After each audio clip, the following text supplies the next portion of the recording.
اعوذ باللہ من الشیطان الرجیم بسم اللہ الرحمن الرحیم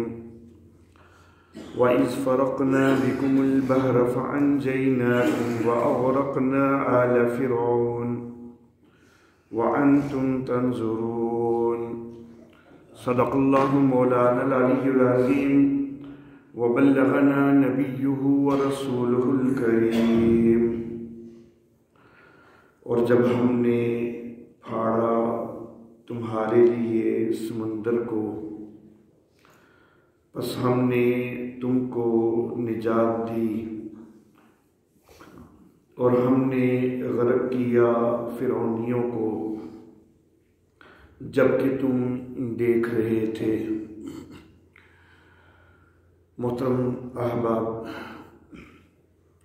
سورۃ البقرہ کی آیت نمبر 40 سے بنی اسرائیل کو خطاب شروع ہوا ہے اور ان کو خطاب کر کے ایمان کی طرف راغب کیا جا رہا ہے۔ پھر آیت نمبر 49 سے، جیسا کہ میں نے گزشتہ درس میں عرض کیا تھا، بنی اسرائیل کے حالات کی 5 انواع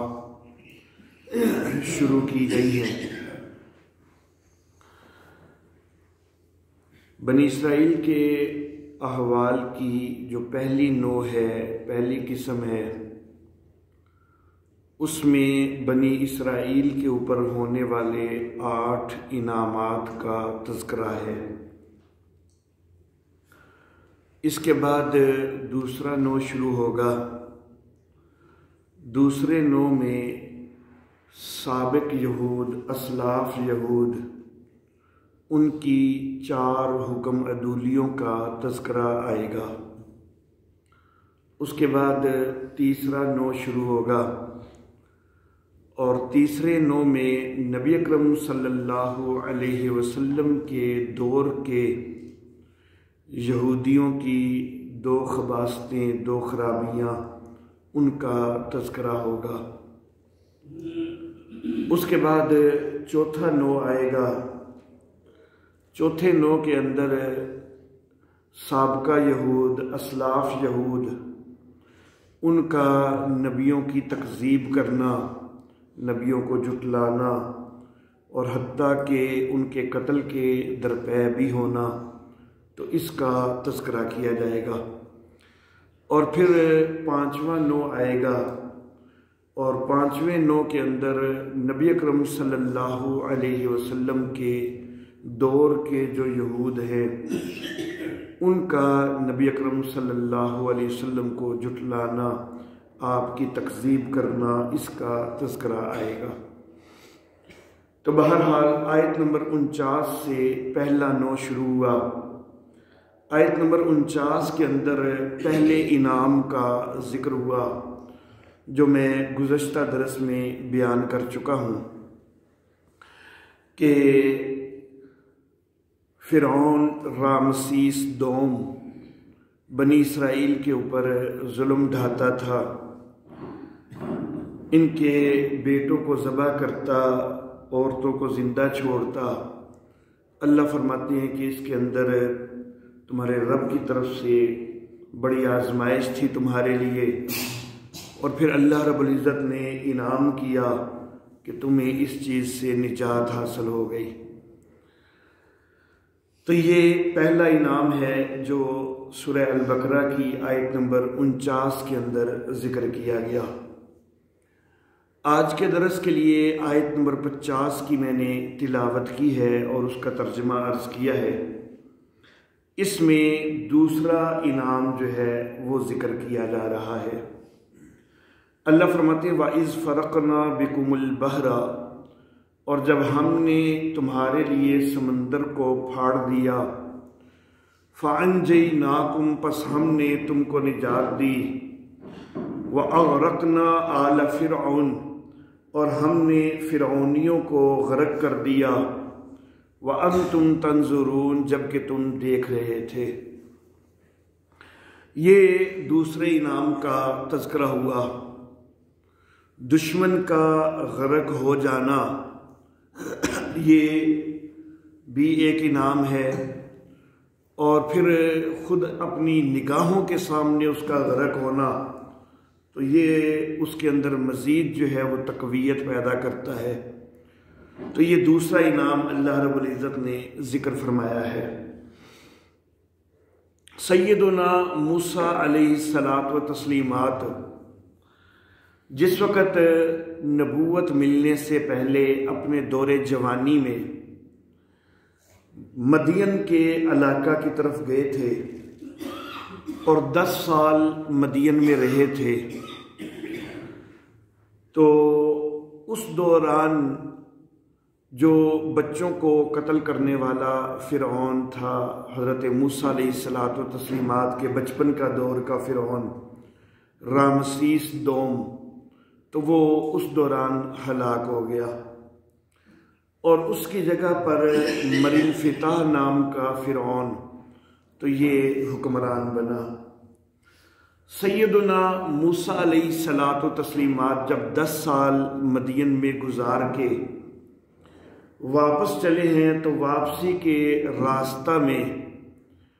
کوہ طور پر سیدنا موسیٰ علیہ الصلاۃ و تسلیمات کو اللہ رب العزت نے نبوت سے سرفراز فرمایا۔ مدین سے چلے ہیں اور قاہرہ پہنچنا چاہتے ہیں۔ مدین سے جو قاہرہ کی طرف راستہ ہے، اس میں کہیں بھی درمیان میں کوہ طور تو آتا ہی کوئی نہیں، تو پھر یہ کوہ طور پر کیسے پہنچ گئے؟ تو یہ در حقیقت راستہ بھول کے کوہ طور کی طرف پہنچے تھے۔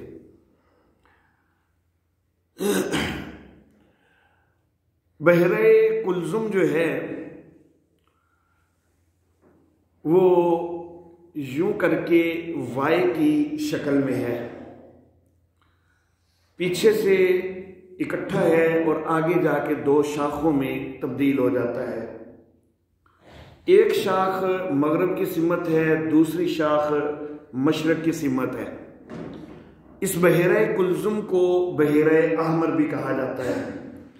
اس کی یہ جو مغربی شاخ ہے اس کو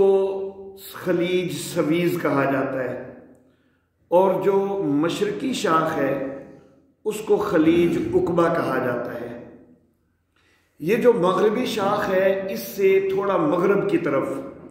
یہاں پر قاہرہ آباد ہے، اور یہ جو مشرقی شاخ ہے اس سے تھوڑا مشرق کی طرف مدین تھا۔ اب یہ مدین سے چلے اور یوں کر کے ادھر قاہرہ جانا ہے۔ اس راستے کے اندر کہیں بھی کوہ طور نہیں ہے۔ کوہ طور اس وی کے نیچے والے حصے میں یہاں کر کے، تو اصل میں یہاں سے ادھر آنا چاہ رہے تھے، لیکن راستہ بھول کے اندر کی طرف چلے گئے اور کوہ طور پہ پہنچ گئے۔ تو کوہ طور پہ جو ہے وہ پھر نبوت سے سرفراز ہوئے اور پھر واپس قاہرہ پہنچے۔ قاہرہ پہنچ کے اللہ رب العزت کا حکم تھا، ساتھ حضرت ہارون علیہ الصلاۃ و تسلیمات کو بھی اللہ نے نبوت عطا فرما دی، وہ قاہرہ میں پہلے سے موجود تھے، ان کو یہاں پر جو ہے وہ اللہ نے نبوت عطا فرما دی اور ان کو بتلا دیا کہ آپ کے بھائی آ رہے ہیں، اور یہ انہوں نے آگے بڑھ کے اپنے بھائی کا استقبال کیا۔ تو بہرحال اب ان دونوں کو حکم ہوا کہ بنی اسرائیل کو بھی دعوت دینی ہے، قبطیوں کو جو کہ فرعونی ہیں ان کو بھی دعوت دینی ہے، فرعون کو بھی دعوت دینی ہے، ان کو توحید کی طرف بلانا ہے، اور فرعون سے یہ مطالبہ بھی کرنا ہے کہ جو نسل در نسل بنی اسرائیل کو غلام بنایا ہوا ہے اور ان کو تکلیفیں دی جا رہی ہیں، تو یہ غلامی ان کی ختم کی جائے، ان کو آزاد کیا جائے۔ تو یہ مطالبہ بھی فرعون کے سامنے کرنا ہے۔ بہرحال سیدنا موسیٰ علیہ الصلاۃ و تسلیمات اور سیدنا ہارون علیہ الصلاۃ و تسلیمات فرعون سے بات کرتے ہیں، بحث و مناظرہ شروع ہوتا ہے۔ جس وقت پہلی وحی نازل ہوئی ہے تو اسی وقت دو معجزات بھی حضرت موسیٰ علیہ الصلوۃ والتسلیمات کو دیے گئے۔ ایک لاٹھی کو پھینکتے تو وہ سانپ بن جاتی، اور دوسرا اپنے ہاتھ کو بغل کے اندر لے کے جاتے اور پھر جب نکالتے تو وہ چمک رہا ہوتا۔ تو یہ دو معجزات پہلے دن ہی جو ہے حضرت موسیٰ علیہ الصلوۃ والتسلیمات کو عطا کیے گئے۔ فرعون کے دربار میں یہ معجزات بھی دکھائے۔ پھر اس کے بعد کئی سال تک فرعون سے بحث و مناظرہ وغیرہ ہوتا رہا، اور اس دوران 7 مزید نشانات بھی جو ہے وہ اللہ رب العزت نے دکھلائے، 7 مزید معجزات بھی سامنے آئے۔ کل 9 نشانات جو ہے اللہ رب العزت ذکر فرماتے ہیں کہ حضرت موسیٰ علیہ الصلوۃ والتسلیمات کو دیے گئے۔ بہرحال یہ ایک طویل عرصہ تک فرعون سے بحث و مناظرہ وغیرہ سارا کچھ ہوتا رہا۔ بنی اسرائیل نے ایمان قبول کر لیا، لیکن فرعونی قبطی جو ہیں انہوں نے ایمان قبول نہیں کیا، یہاں تک کہ پھر ایک وقت آیا کہ اللہ رب العزت کی طرف سے حکم ہو گیا کہ علاقہ چھوڑ کے یہاں سے اب ہجرت کر جائیں، بنی اسرائیل کو بھی ساتھ لیں اور علاقہ چھوڑ کے ہجرت کر جائیں۔ حضرت موسیٰ علیہ الصلوۃ والتسلیمات وہ اسی علاقہ میں پیدا ہوئے ہیں، بچپن یہیں گزرا ہے، نوجوانی یہیں گزری ہے۔ جوانی کے دور میں قاہرہ سے ایک دفعہ مدین کی طرف گئے ہیں، 10 سال وہاں پر رہے ہیں، لیکن وہ بھی میں نے آپ کو یہ نقشے سے واضح کیا کہ وہ اسی بحیرہ کلزم کی ہی دوسری شاخ کے قریب ہی جو ہے وہ مدین کا علاقہ موجود ہے۔ تو گویا کہ مدین رہے ہیں تو وہاں پر بھی بحیرہ کلزم قریب ہی تھا، اور قاہرہ رہے ہیں تو وہاں پر بھی بحیرہ کلزم جو ہے وہ قریب ہی تھا۔ اب جس بندے نے ساری زندگی یہاں پر اس علاقے میں گزاری ہے، ظاہر بات ہے کہ اتنا تو اس علاقے کے بچے کو بھی پتا ہوگا کہ یہاں قریب جو ہے وہ سمندر موجود ہے۔ یہ تو نہیں ہو سکتا کہ حضرت موسیٰ علیہ الصلوۃ والتسلیمات کو پتہ ہی نہ ہو کہ قاہرہ کے شمال سے یہ مشرق کی سمت میں جو ہے وہ آگے سمندر ہے، ایسا تو معلوم جو ہے وہ ممکن ہی نہیں ہے۔ یقیناً حضرت موسیٰ علیہ السلام کو معلوم تھا کہ مشرق کی سمت میں سمندر موجود ہے، ساری زندگی اس علاقے میں گزاری ہے۔ یہاں پر ہمارے قلعہ دیدار سنگھ میں ادھر ہمارے شمال والی سمت میں بڑی نہر ہے جس کو بڑی نہر کہا جاتا ہے، تو قلعہ کے شاید ہی ہے کہ کوئی بچہ بھی جو ہے جو تھوڑا سا بھی کوئی شعور والا ہے تو اس کو نہ پتا ہو کہ ہمارے پاس قریب بڑی نہر موجود ہے۔ تو جہاں پر ایک بہت بڑا سمندر قریب موجود ہے تو وہ علاقے کے بچے کو معلوم ہے، حضرت موسیٰ علیہ الصلوۃ والتسلیمات کو بھی یقیناً معلوم تھا کہ شمال کی سمت میں جو ہے وہ سمندر موجود ہے۔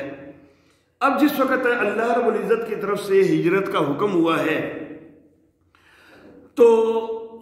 ہجرت کرتے ہوئے علاقہ چھوڑنا ہے، تو جس طرف سمندر موجود ہے اسی طرف چل پڑے ہیں، حالانکہ معلوم ہے کہ آگے سمندر ہے۔ تو اصل معاملہ یہ ہے کہ میں نے بتلایا نا کہ یہ 2 شاخیں ہیں، یہ 2 شاخیں یہاں آگے آ کے ختم ہو جاتی ہیں اور ان کے آگے خشکی کا راستہ ہے۔ حضرت موسیٰ علیہ الصلوۃ والتسلیمات اصل میں اس خشکی کے راستے سے جانا چاہتے تھے، لیکن رات کے وقت میں نکلے ہیں اور فرعونیوں کے تعاقب کا بھی خدشہ ہے، پریشانی میں نکلے ہیں، تیزی سے نکلے ہیں، تو راستہ بھول کے سمندر کو آ ٹکرائے تھے۔ اصل میں نکلے جو اس طرف سے تھے تو ارادہ یہ تھا کہ جہاں یہ خلیج سویز والی شاخ ختم ہوتی ہے اس کے آگے جو خشکی ہے اس خشکی میں سے گزریں گے، تو لیکن خشکی میں سے گزرنے کی بجائے سیدھا خلیج سویز میں آ ٹکرائے۔ اب پیچھے سے فرعونی جو ہے انہوں نے بھی جس وقت ان کو پتا چلا کہ حضرت موسیٰ علیہ الصلوۃ والتسلیمات بنی اسرائیل کو لے کے نکل گئے ہیں تو فرعونیوں نے بھی پیچھے سے تعاقب شروع کر دیا۔ جس وقت بنی اسرائیل اور حضرت موسیٰ علیہ الصلوۃ والتسلیمات بحیرہ کلزم کے اوپر پہنچ گئے، خلیج سویز پہ پہنچ گئے، اور پیچھے نظر آ رہا ہے کہ فرعونی بھی تعاقب کر رہے ہیں، ممکن ہے کہ کچھ دور ہی ہوں لیکن آثار بہرحال نظر آ گئے۔ تو یہاں پر یہ یہودی بنی اسرائیلی بڑے ہی نازیبا انداز میں خطاب کرتے ہیں حضرت موسیٰ علیہ الصلاۃ و تسلیمات سے۔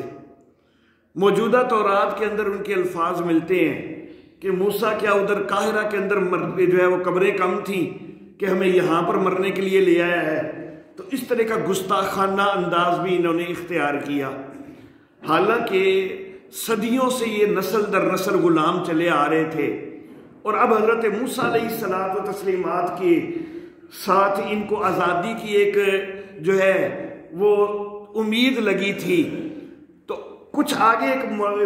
مسئلہ آ گیا، ایک پریشانی آ گئی، تو اللہ رب العزت کے اوپر توکل کرنا چاہیے تھا اور اللہ سے امید لگانی چاہیے تھی کہ اللہ اس پریشانی کا کوئی سد باب فرمائے گا، لیکن انہوں نے ناشکری والا رویہ اختیار کیا۔ بہرحال حضرت موسیٰ علیہ الصلاۃ و تسلیمات نے ان کے اس انداز کو بھی برداشت کیا اور اللہ رب العزت کی بارگاہ میں دعا کی کہ یا اللہ کوئی راستہ نکل آئے، کوئی طریقہ بن جائے کہ یہاں سے نجات مل جائے۔ بنی اسرائیل کو حضرت موسیٰ علیہ الصلاۃ و تسلیمات نے تسلی دی اور کہا کہ ان معی ربی سیہدین، بے شک میرے ساتھ میرا رب ہے، وہ میری رہنمائی کرے گا۔ سیہدین جو ہے اس کے اوپر سین باقاعدہ جو داخل ہے تو یہ مضارع کو مستقبل کے معنی میں کرنے والی ہے، تو گویا کہ مستقبل کے معنی میں خاص ہے کہ میرا رب میری رہنمائی کرے گا۔ معلوم ہوا کہ اس وقت تک ابھی حضرت موسیٰ علیہ السلام کو معلوم نہیں کہ کیا ہونے والا ہے۔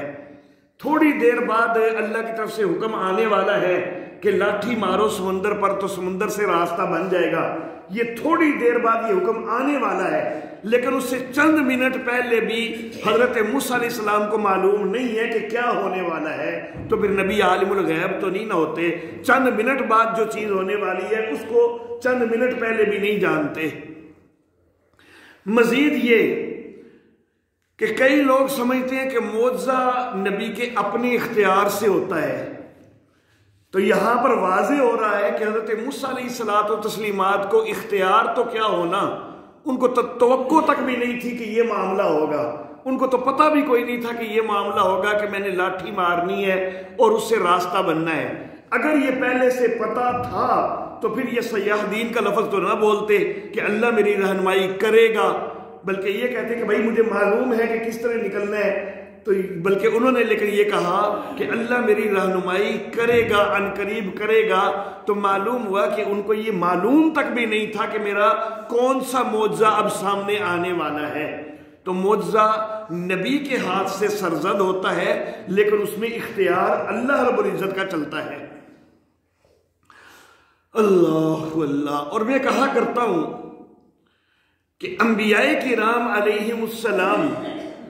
ان سب کے جتنے بھی معجزات ہیں سب کا فاعل اللہ ہے،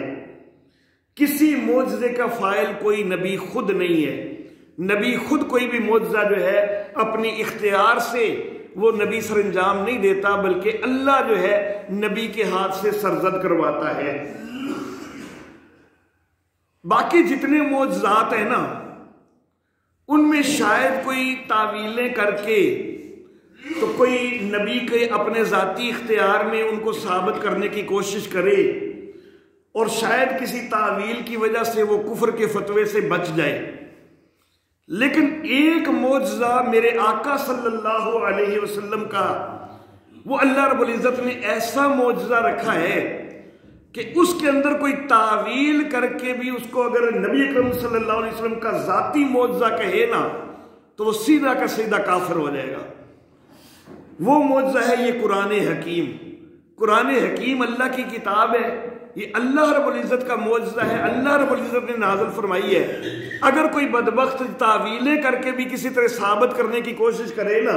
کہ یہ نبی اکرم صلی اللہ علیہ وسلم کی معاذاللہ اپنی ذاتی کتاب ہے، آپ نے خود یہ معجزہ دکھایا ہے، خود یہ لکھی ہے، تو یہ سیدھے کا سیدھا کافر ہوگا، اس کا اسلام سے کوئی تعلق نہیں ہوگا۔ یہ اللہ رب العزت کی کتاب ہے، نبی اکرم صلی اللہ علیہ وسلم کی نہیں ہے، لیکن معجزہ تو میرے آقا صلی اللہ علیہ وسلم کا ہے۔ تو معلوم ہوا کہ معجزہ ہوتا تو نبی کے ہاتھ سے صادر ہے، لیکن اس میں اختیار اللہ کا ہوتا ہے کہ کتاب پہنچائی تو نبی اکرم صلی اللہ علیہ وسلم نے ہے امت تک، لیکن اس میں بھی اس کے جو حروف ہیں، کلمات ہیں، وہ ہیں اللہ رب العزت کی طرف سے، یہ سارا کچھ ہے اللہ رب العزت کا کلام ہے۔ تو بہرحال حضرت موسیٰ علیہ الصلوۃ والتسلیمات فرماتے ہیں کہ ان معی ربی سیہدین، میرے ساتھ میرا رب ہے، ان قریب وہ میری رہنمائی کرے گا۔ اب اللہ رب العزت کی طرف سے رہنمائی آ گئی، اللہ رب العزت کی طرف سے حکم ہو گیا کہ لاٹھی سمندر کو ماریے تو سمندر جو ہے یہ پھٹ جائے گا، دو حصوں میں تقسیم ہو جائے گا، راستہ بن جائے گا، تو پھر آپ نکل جائیے۔ حضرت موسیٰ علیہ الصلوۃ والتسلیمات نے لاٹھی ماری اور راستہ بن گیا۔ بعض کا کہنا یہ ہے کہ 12 راستے بنے، کیونکہ بنی اسرائیل کے 12 قبائل تھے تو ہر قبیلے کے لیے ایک راستہ بنا، لیکن زیادہ تر مفسرین کی رائے یہ ہے کہ ایک ہی کشادہ راستہ بنا تھا، 12 راستے نہیں بنے تھے۔ ایک اور معجزہ جس کا آگے ذکر آئے گا کہ پانی کی جو ہے وہ شدت سے کمی محسوس ہوئی، تو اس وقت بھی حکم دیا گیا ایک چٹان کے اوپر لاٹھی مارنے کا، تو وہاں سے چٹان میں سے 12 چشمے پھوٹ نکلے تھے، تو وہاں پر تو تعداد جو ہے وہ 12 ہے، تو وہاں سے 12 چشمے پھوٹے، لیکن یہاں پر کیا 12 راستے بنے تھے یا ایک راستہ بنا تھا؟ تو یہاں پر آراء مختلف ہیں۔ بعض کہتے ہیں کہ 12 راستے بنے، لیکن زیادہ رائے یہ ہے کہ ایک راستہ بنا۔ بہرحال خشک راستہ بن گیا۔ اللہ رب العزت نے فرمایا ہے کہ طریق یبسا، خشک راستہ بنا۔ جس جگہ پر سمندر موجود ہے اور پتہ نہیں کتنے لاکھوں سال سے یا کتنے کروڑوں سال سے وہ سمندر وہاں پر موجود ہے، اگر اس سمندر کا پانی وہاں سے ہٹایا بھی جائے تو نیچے تو دلدلی کیفیت ہونی چاہیے نا، لیکن اللہ رب العزت نے دلدلی کیفیت تک بھی نہیں رہنے دی، مکمل خشک راستہ بنا دیا۔ یہ میرے اللہ کی قدرت ہے، میرے اللہ کا اختیار ہے۔ اللہ اللہ۔ اور یہاں سے یہ خلیج سویز کو جتنا حصہ عبور کیا ہے تو یہ کوئی چھوٹا سا راستہ نہیں تھا جو بنایا گیا تھا، بلکہ کئی کلومیٹر، 25-30 کلومیٹر جو ہے یہ فاصلہ بن جاتا ہے خلیج سویز کو جو عبور کیا ہے، اور وہ سمندر جو ہے اس کی چوڑائی اس جگہ پر کوئی تقریباً 25-30 کلومیٹر ہے، کوئی معمولی چوڑائی نہیں ہے، جس کا سارے کا پانی اللہ رب العزت نے 2 حصوں میں تقسیم کر دیا، اور پانی بھی کوئی کسی تالاب وغیرہ کا تھوڑا سا پانی نہیں ہے، سمندر کا پانی ہے۔ تو سمندر کے پانی کو دونوں طرفوں میں سائیڈ پہ لگا دینا اور درمیان میں خشک راستہ بنا دینا، اللہ رب العزت کے علاوہ کسی کے پاس ایسا اختیار نہیں ہو سکتا۔ بہرحال اب حضرت موسیٰ علیہ الصلوۃ والتسلیمات وہ عبور کر رہے ہیں، پیچھے سے فرعونی جس وقت آئے دیکھا کہ راستہ بنا ہوا ہے تو انہوں نے بھی اپنے گھوڑے، اپنے رتھ وغیرہ جو کچھ بھی تھے تو وہ سمندر کے اندر ڈال دیے۔ بعض لوگ یہ سمجھتے ہیں کہ دریائے نیل کے اندر غرق ہوا تھا فرعون، لیکن یہ دریائے نیل کی بات نہیں ہے، یہ بحیرہ کلزم کی شاخ خلیج سویز کی بات ہے، اور بحیرہ کلزم کا ہی دوسرا نام بحیرہ احمر بھی ہے۔ تو بہرحال اس نے بھی جس وقت اپنی فوج کو اندر ڈال دیا تو جہاں بنی اسرائیل آگے عبور کر چکے ہیں تو ان کے بعد جس وقت فرعونی جو ہے سمندر کے اندر گئے ہیں تو اب اللہ کی طرف سے حکم ہو گیا اور پانی آپس میں مل گیا۔ یا تو بنی اسرائیل جو ہے وہ مکمل نکل چکے ہوئے تھے اور سارا پانی اکٹھا ہی جو ہے وہ ملا، اور یا یہ ہے کہ اگر آگے بنی اسرائیل تھے کہیں اور پیچھے ان کے لیے پانی ملا تو اگلا پانی ابھی نہیں ملا اور پیچھے والا مل گیا، یہ بھی ممکن ہے۔ بہرحال یہ اللہ کو بہتر معلوم ہے کہ بنی اسرائیل اس وقت عبور کر چکے تھے کہ جب پانی ملنا شروع ہوا، یا ابھی وہ کہیں آخری کنارے کے قریب تھے، کیونکہ فاصلہ کافی زیادہ ہے، کوئی چھوٹا سا فاصلہ نہیں ہے کہ بڑی جلدی جو ہے وہ عبور کیا جا چکا ہو، تو اس پہ اوپر وقت تو کافی لگا ہے اس فاصلے کو عبور کرنے میں۔ اللہ اللہ۔ بہرحال اللہ رب العزت نے فرعون کو غرق کر دیا۔ اب چونکہ یہ جو پانی ہے کئی کلومیٹر تک ہے،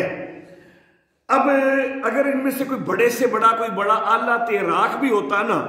تو بڑے سے بڑا تیراک بھی اس کی ظاہر ہے کہ جسمانی طاقت اتنی نہیں ہوتی کہ وہ کئی کلومیٹر تک سمندر کی لہروں کا مقابلہ کر سکے،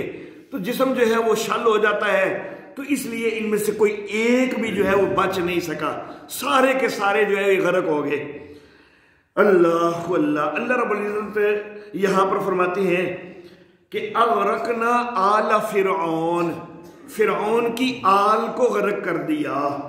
تو آل صرف معلوم ہوا کہ صرف گھر والے ہی نہیں ہوا کرتے، بلکہ جتنے متبعین ہوتے ہیں ان کو بھی آل کہا جاتا ہے۔ تو نبی اکرم صلی اللہ علیہ وسلم کی آل کا جب لفظ استعمال ہوتا ہے تو اس میں نبی اکرم صلی اللہ علیہ وسلم کے متبعین بھی آ جاتے ہیں، صرف نبی اکرم صلی اللہ علیہ وسلم کا گھرانہ ہی مراد نہیں ہوتا۔ یہاں پر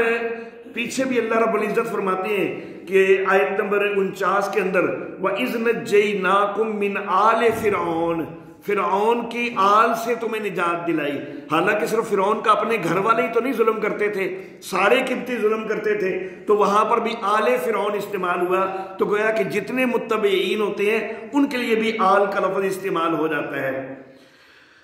تو بہرحال یہ حضرت موسیٰ علیہ الصلاۃ و تسلیمات اور بنی اسرائیل کی آنکھوں کے سامنے جو ہے یہ فرعون اور اس کے لشکر والے سارے غرق ہو گئے۔ یہود کا نظریہ یہ رہا ہے کہ وہ یہ کہتے تھے کہ فرعون غرق نہیں ہوا، وہ کہتے تھے کہ فرعون نے باقی فوج کو تو سمندر میں اتارا تھا لیکن خود کنارے پر رہا تھا، اور کئی سارے عیسائی بھی یہی نظریہ رکھتے ہیں کہ فرعون غرق نہیں ہوا تھا بلکہ خود کنارے پہ رہا تھا، اس نے اپنی فوج کو جو ہے وہ اتارا تھا۔ تو کئی یہودیوں کا تو تقریباً سب کا ہی اور کئی سارے عیسائیوں کا بھی یہ نظریہ رہا ہے، لیکن قرآن حکیم نے یہ ذکر کیا کہ فرعون بھی غرق ہوا اور سارے اس کے چیلے چانٹے وہ بھی سارے جو ہے جو بھی پیچھے چلے تھے وہ سارے کے سارے غرق ہوئے۔ اور قرآن حکیم نے یہ بھی ارشاد فرمایا ہے کہ فَالْيَوْمَ نُنَجِّيكَ بِبَدَنِكَ، کہ آج ہم تیرے جسم کو نجات دیں گے۔ تو جسم اس کا محفوظ رکھنے کا بھی قرآن حکیم نے ذکر کیا، لیکن یہ جسم کہاں محفوظ ہے؟ جس وقت قرآن حکیم نازل ہوا ہے نا، اس وقت پوری دنیا کے اندر کوئی بھی نہیں جانتا تھا کہ فرعون کا جسم جو ہے وہ کہاں محفوظ موجود ہے۔ یہ 1898 عیسوی میں جا کے تو یہ فرعون کی لاش جو ہے، یہ جو ڈوبنے والا فرعون ہے مرین فتا، تو اس کی لاش 1898 میں جا کے دریافت ہوئی ہے۔ میں نے گزشتہ درس میں عرض کیا تھا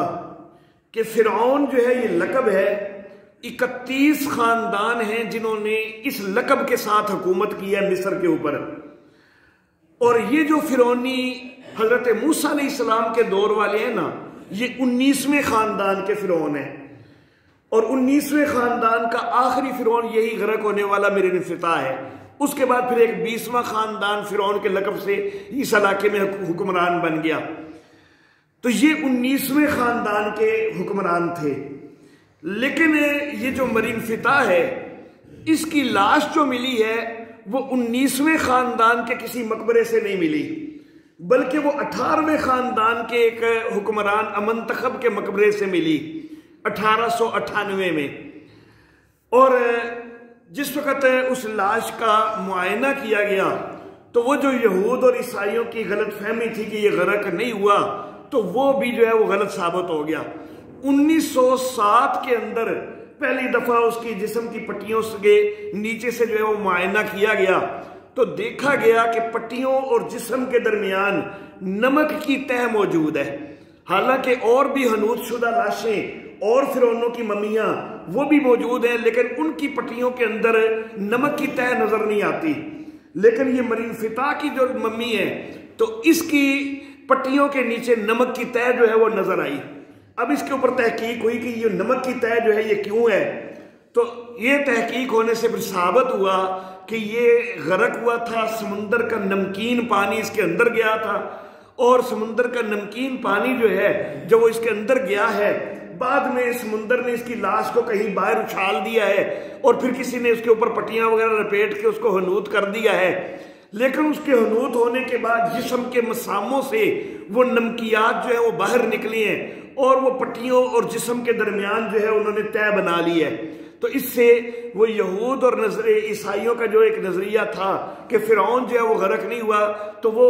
باطل ہو کر قرآن حکیم نے جو چیز بیان کی تھی اس کی حقانیت سامنے آ گئی۔ تو قرآن حکیم نے یہ بھی بتلایا تھا کہ اس کا جسم محفوظ ہے اور یہ بھی بتایا تھا کہ یہ غرق ہوا ہے۔ ان دونوں چیزوں کو یہودی اور عیسائی نہیں مانتے تھے، لیکن قرآن حکیم کی حقانیت ثابت ہو گئی جس وقت اس کی لاش 1898 میں ملی اور 1907 کے اندر اس کے اوپر جب تجربات وغیرہ کیے گئے، 1975 کے اندر دوسری دفعہ اس کے اوپر مزید کچھ تحقیقات وغیرہ کی گئی اور اس کے لیے میت کو فرانس لے جایا گیا۔ فرانس کے ڈاکٹر مورس بوکائیے، تو انہوں نے جس وقت اس کی میت کے اوپر پھر مزید کچھ تحقیقات کی، وہ عیسائی تھے لیکن انہوں نے جس وقت اس پر تحقیقات کی تو انہوں نے کہا کہ جو کچھ اس میت کے حوالہ سے ہمارے کتابیں بتلاتی ہیں تو وہ تو کئی چیزوں میں فرق معلوم ہو رہا ہے۔ تو پھر جس وقت وہ تحقیق کر رہے تھے مورس بوکائیے، تو کچھ مسلمانوں نے پھر ان کو بتایا کہ قرآن حکیم نے ذکر کیا ہے اس کے غرق ہونے کا اور قرآن حکیم نے ذکر کیا ہے اس کے جسم کے محفوظ رہنے کا بھی۔ تو اس چیز سے مورس بوکائیے متاثر ہوئے کہ یہ چیز تو کسی کو معلوم ہی نہیں تھی۔ اس وقت سے تقریباً 1300 سال پہلے، اب تو 1400 سال سے بھی زیادہ عرصہ ہو چکا ہے نا، تو اس وقت سے انہوں نے سوچا کہ 1300 سال پہلے دنیا میں کوئی بھی نہیں جانتا تھا کہ اس کی لاش محفوظ ہے اور یہ غرق ہوا تھا، تو یہ اس وقت قرآن حکیم نے یہ چیز بتلائی ہے، تو یقیناً قرآن حکیم اللہ کی کتاب ہے۔ تو اس وجہ سے مورس بوکائیے جو ہیں وہ مسلمان بھی ہو گئے اور پھر انہوں نے ایک کتاب بھی لکھی، بائبل، قرآن اور سائنس، جس کے اندر بائبل اور قرآن حکیم کا سائنسی حقائق کے ساتھ جو ہے انہوں نے جائزہ لیا اور انہوں نے واضح کیا کہ بائبل جو ہے وہ سائنسی حقائق سے بڑی دور کی طرف چلی جاتی ہے اور قرآن حکیم کے جو حقائق ہیں جو قرآن حکیم نے ذکر کی ہیں، اگر سائنس پہلے ان کو نہیں بھی مانتی تھی تو آہستہ آہستہ اس کو ماننے پر مجبور ہو رہی ہے، اور قرآن حکیم جو ہے وہ واقعی اللہ رب العزت کی کتاب ہے۔ وآخر دعوانا ان الحمد للہ رب العالمین۔